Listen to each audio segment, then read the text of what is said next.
Everyone আসসালামু আলাইকুম, কেমন আছেন সবাই? আশা করছি ভালো আছেন। আলহামদুলিল্লাহ আমরাও ভালো আছি।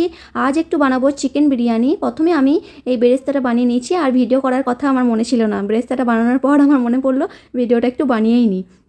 আর চিকেন বিরিয়ানির রেসিপি আমি আগে অনেক শেয়ার করেছি, আর এই প্রোফাইলে শেয়ার নেই, বাট আজকে এই প্রোফাইলে আমার chicken biryani recipe first share করছি, ঠিক আছে? আর ওইদিকে আমি প্রথমে তেল, যে বেরেস্তা বানিয়েছিলাম সর্ষে তেলের মধ্যে আরও একটু তেল আমি অ্যাড করলাম, আর সাবুত মশলা দিব। আর প্রেশার কুকারে আমি মাম্মা, হ্যাঁ মাম্মা যাও। আর প্রেশার কুকারে আমি দিয়েছি ভাতটা, বাসমতি রাইস দিয়েছি। তার মধ্যে আমি কিছু সাবুত মশলা দিলাম, এলাইচি, দারচিনি, লবঙ্গ আর জয়িত্রী, আর দিয়েছি পরিমাণ মতো লবণ। এখন ফুটে গেলেই কিন্তু ভাতটা রেডি হয়ে যাবে, ঠিক আছে?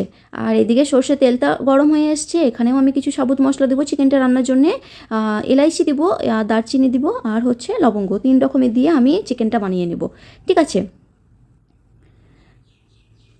একটা বড় সাইজের পেঁয়াজ আমি বেরেস্তা বানিয়ে নিয়েছিলাম, আর চিকেন বানানোর জন্য আমি আর একটা বেরেস্তা বানিয়ে নেব। 600 গ্রামের মতো চিকেন ছিল। আর তারপরে কিন্তু পেঁয়াজটা একটু লালচে রং করে ভেজে নিতে হবে। আর চিকেনটা কিন্তু আমি আগে থেকে ম্যারিনেশন করে রেখে দিয়েছি। দই, আদা রসুন, একটু বিরিয়ানি মশলা, একটু গরম মশলা, সমস্ত মশলা দিয়ে আমি ম্যারিনেশন করে আধা ঘন্টা আগেই রেখে দিয়েছিলাম।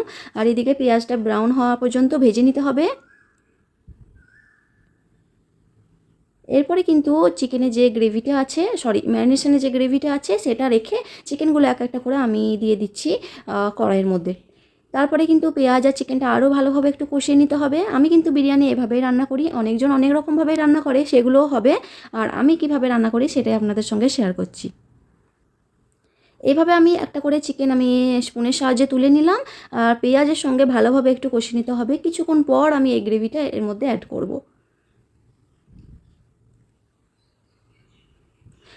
চিকেনের মধ্যে একটু পানি ছেড়ে আসবে, সেই পানিটা কিন্তু শুকিয়ে নিতে হবে।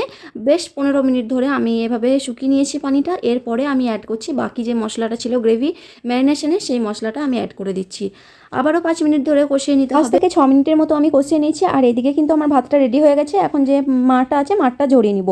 আর মাংসটা মোটামুটি সিদ্ধ হয়ে গেছে, আর একটু গ্রেভি কম হওয়ার কারণে আমি একটা টমেটো পেস্ট করে দিয়ে দিয়েছি। যে কোনো জিনিসে আমি যখন দেখি গ্রেভিটা একটু কম আছে, তখন টমেটো আমি পেস্ট করে একটু ভালোভাবে কষিয়ে নিই, তাহলে টমেটোর মধ্যে যে কাঁচা গন্ধটা সেটা কিন্তু চলে যায়। আর এদিকে এই তো আমার চিকেনটা মোটামুটি ভালোই কষানো হয়ে গেছে।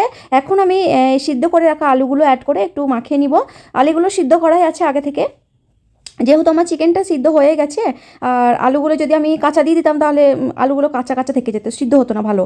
সেই জন্য আমি আগে থেকে সিদ্ধ করে চিকেনের মধ্যে অ্যাড করে ভালোভাবে কষিয়ে ঢাকনা দিয়ে দিয়েছি। আর এই তো এরপরে দম দেওয়ার পালা। অর্ধেকটা পরিমাণে চিকেন আমি তুলে নিচ্ছি, উপরে লেয়ার করব বলে, আর নিচে অল্প রেখেছি। এখন দিয়ে দেবো হচ্ছে ভাতগুলো অর্ধেকটা। ভাতটা কিন্তু 70%-এর মতো কুক আছে, দম দেওয়ার মধ্যে আরও ভালোভাবে কুক হয়ে যাবে।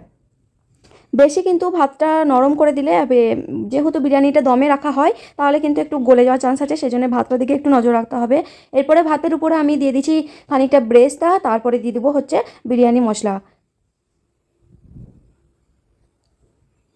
বিরিয়ানি মশলাটা দেওয়ার পর আমি দিয়ে দেবো যে তুলে রেখেছিলাম চিকেনটা, সেই চিকেনটাও আমি দিয়ে দিচ্ছি এর মধ্যে। এরপরে আমি আবার লেয়ারে ভাত দিয়ে দেবো, ব্রেস্তা আর কিছুটা বিরিয়ানি মশলা দিয়ে দেবো, সেই সেম প্রসেসে। আমি তো মাঝে মাঝে প্রেশার কুকারে দম বিরিয়ানিও বানাই, আর সেটাও হয়তো একদিন আপনাদের সঙ্গে শেয়ার করব। তার জন্য চালটা আমি ব্রাউন যে রাইসটা আছে, সেই রাইসটা ওটাই ব্যবহার করি। আর সেই রাইসে কিন্তু বেশ ভালো লাগে দম বিরিয়ানি, একসঙ্গেই হয়ে যায়, চিকেন সব কিছু একসঙ্গে রান্না করে নিই।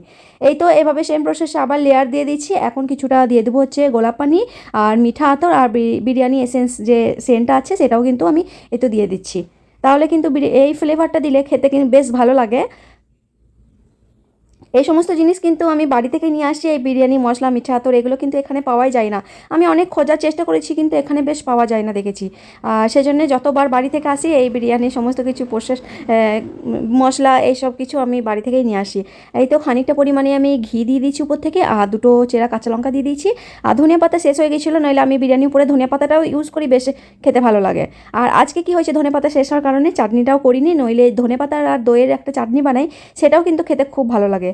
এই তো এভাবে আমি 15 মিনিটের মতো দম দিয়ে দিচ্ছি, নিচে একটা তাওয়া দিয়ে দিচ্ছি, তারপরে দমে থাকবে 15 মিনিট, তারপরে কিন্তু আমরা খাওয়া দাওয়া করে নিয়েছি। কেমন লাগলো আমার বিরিয়ানি রেসিপি অবশ্যই কিন্তু জানাবেন। এই ছিল আজকের মতো ভিডিও। ওকে, আল্লাহ হাফিজ, দেখা হচ্ছে পরে ভিডিওতে।